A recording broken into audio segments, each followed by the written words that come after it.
Today, we're diving into the really surprising and, let's be honest, pretty complex story of sadomasochism, or S&M.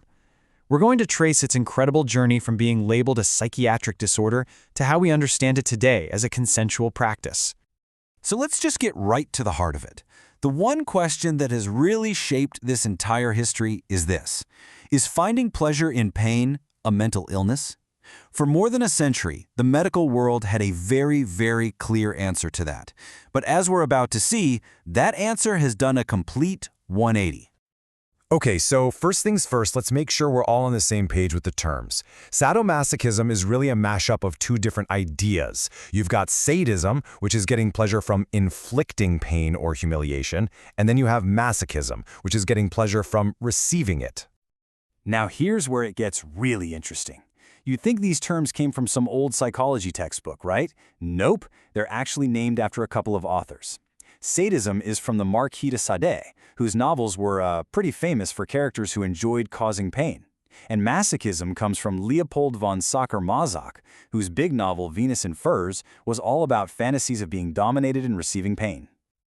So, how on earth did these ideas from literature make the huge leap into medical textbooks?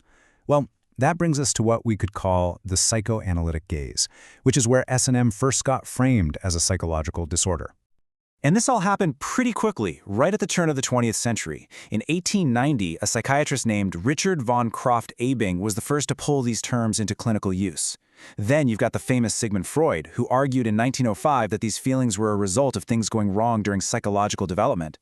And just like that, by 1913, the combined term sadomasochism was officially in the books. And Freud's take on this was just massively influential. He saw masochism in men as a huge problem, something that went against what he considered the very core of male sexuality. He basically thought S&M was a male pathology, even arguing that masochism was so natural for women that it wasn't even worth talking about as a separate thing for them.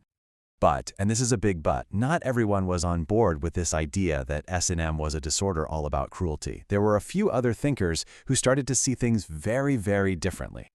One of the key voices pushing back was Havelock Ellis.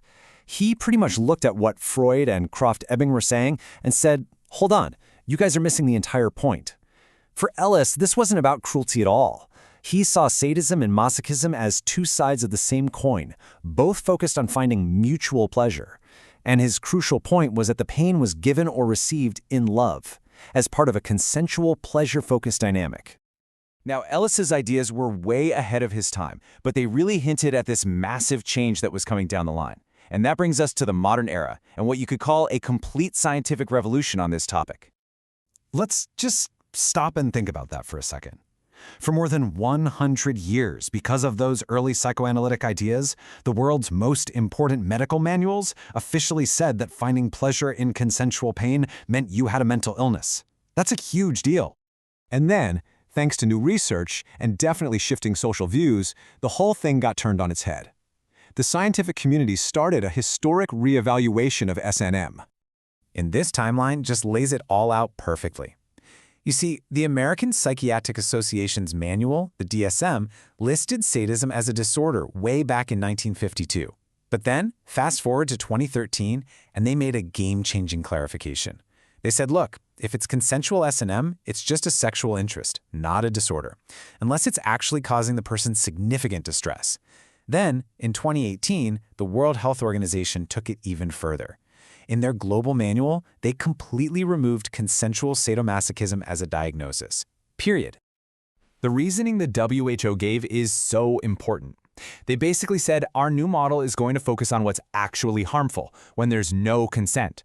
The problem isn't the act itself, it's whether everyone involved has willingly agreed to it. It's a shift that puts consent and human rights front and center, instead of old social judgments. So, what does this all mean in practice? What's the real difference between a consensual practice and a harmful criminal act? Well, the line is crystal clear, and it all comes down to one thing: consent. Today, S&M is mostly understood as just one piece of the much larger puzzle of BDSM practices. And that whole framework is built from the ground up on things like negotiation, communication, and, you guessed it, clear, enthusiastic consent between partners. This chart makes that distinction absolutely undeniable. I mean, just look at the two columns. On the left, you have people acting with partners who have consented. That's BDSM practice. On the right, you have people acting on non-consenting victims. That is sexual violence. It's a crime. The only thing that separates those two worlds is consent. So, after this whole long, winding journey from novels to pathology and all the way back to practice, this is the single most important takeaway. The entire modern understanding is built to draw a hard, bright line between consensual BDSM activities and the crime of non-consensual sexual violence. You know, this whole story is such a powerful reminder that our definitions of what's normal are not set in stone. They can and do change, sometimes radically. And it leaves you with a final thought, doesn't it? What ideas that we hold as absolute truths today might be completely reevaluated or even seen as backward by people in the future?